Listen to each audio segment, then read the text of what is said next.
हाय सर्वांना, good morning. Shri Swami Samarth. कसे आहात? मस्त ना? मस्तच राहा आणि माझे व्हिडिओ बघत राहा. तर आज सकाळी सकाळी आहे आप्याचा बेत. आप्पे करण्यासाठी मी इथे रवा आणि दही भिजवून ठेवलं होतं आणि इकडे मी कांदा चिरला. कांदा चिरताना खूप डोळ्यातून माझ्या पाणी येतं, कारण की रोजच येतं. कांदा कसला जरी असलं तरी माझ्या डोळ्यातून खूप पाणी येतं. खोकल्यामुळं माझा आवाज खूप बदलला आहे आणि उचक्या पण खूप लागतात मला. इकडे मी कांदा, टोमॅटो, मीठ, थोडासा सोडा आणि कोथिंबीर टाकून हे सगळं मिक्स केलं. इकडे शेंगदाण्याची चटणी बनवली. चटणीला फोडणी पण दिली पटकन, कारण की ह्यांना झाला होता आज उशीर आणि आप्पे करायचे. ते अचानक ठरलं होतं. ह्याने दही आणून दिलं मला, मी पटकन आप्पे केले. अशा आप्पे टाकताना पाठीमागच्या वेळेला माझ्या हाताला खूप तेल उडलं होतं माझ्या हातावर, त्यामुळे मी खूप दिवस आप्पे बनवले नव्हते.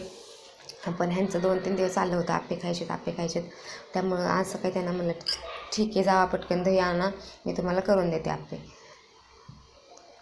मग केले गडबडीमध्ये. रवा आणि दहीपेक्षा जे आपलं डोश्याचं पीठ असतं त्याचे आप्पे खूप छान लागतात खायला.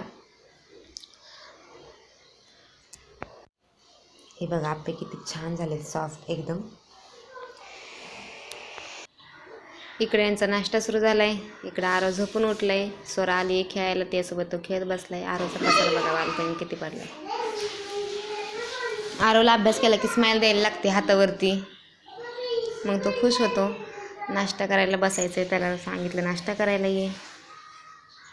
त्याला मोबाईल लावून दिल्याशिवाय तो काही खात नाही. मोबाईल लावून द्यायचं समोर आणि मग त्याच्या तोंडात घालायचं, मग तो खाणार.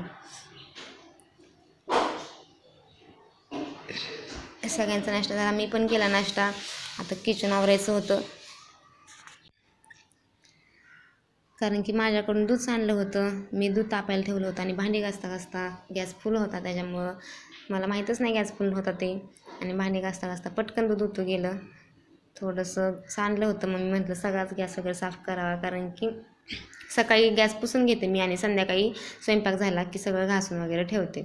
2 टाईम नाही गॅस घासत, एकदाच घासते संध्याकाळचा, कारण सारखं पण ते गॅस ओला झाला की आतून खराब होतो. पार्लरमध्ये पण जायचं होतं मला शेजारच्या ताईंसोबत. त्या इथं नवीन आहेत, त्यांना पार्लर माहीत नाही, त्यामुळे त्या म्हणल्या मला आयब्रो करायला घेऊन चला सोबत. म्हणून त्यांची गडबड, त्या येऊन थांबल्या होत्या जायचं करून. मी पटपट काम आवरलं. किचनच्या खिडकीमधून खूप प्रकाश येतो, उजेड येतो आतमध्ये, त्यामुळं कॅमेरा कुठं ठेवायचा हेच कळत नाही, व्यवस्थित शूट होत नाही. आणि माझ्या पाठीमागं जर ठेवायला जागा आहे माझ्या पाठीमागे, फ्रीजर वगैरे, पण तिथून मग काही दिसत नाही व्यवस्थित, कारण की ह्या खिडकीमधून खूपच फोकस येतो. इकडे माझे भांडे घासून झाले, ओटा वगैरे धुवून झाला, थोडेसे शिल्लक होते ते पण घासले. आरवची गडबड चालली होती आणि त्याला अजून आंघोळ घालायची राहिली होती.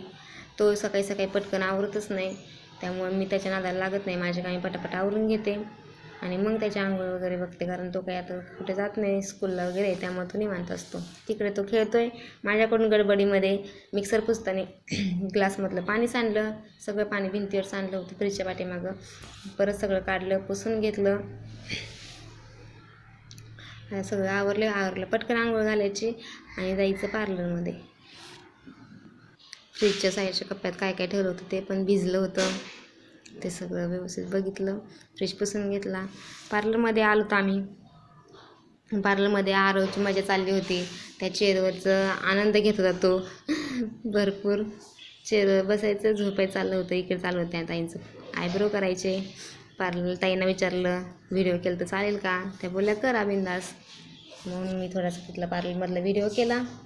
आरव निवांत बसत होता चेअरवरती. मला काय आयब्रो करायचे नव्हते, कारण मी दर महिन्याला वगैरे करत नाही, फक्त काही सण वगैरे असेल तरच करते. ज्यांच्या खूप जाड आयब्रो त्यांना कराव्याच लागतात सारखे, पण माझ्या खूप पातळ आहे, त्याच्यामुळे मी कधीतरीच करते. तिथून घरी आलो. हां, आणि कसं कलर उडवणार?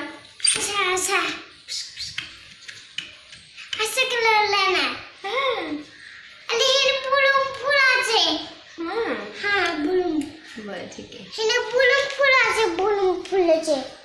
आरवला आता रंगपंचमी खेळायची आहे. पिचकारी सापडली त्याला खेळण्यामध्ये, तर त्याला रंग पाहिजेत आणि म्हणतो आजच रंगपंचमी मला कलर पाहिजेत खेळायला. त्यांनी आता पिचकारीमध्ये पाणी भरलं होतं आणि बसला होता सगळ्या हॉलमध्ये पाणी टाकत. आत्ता सगळं पुसून घेतले आणि त्याला गपचूप इथं वरती बसवले.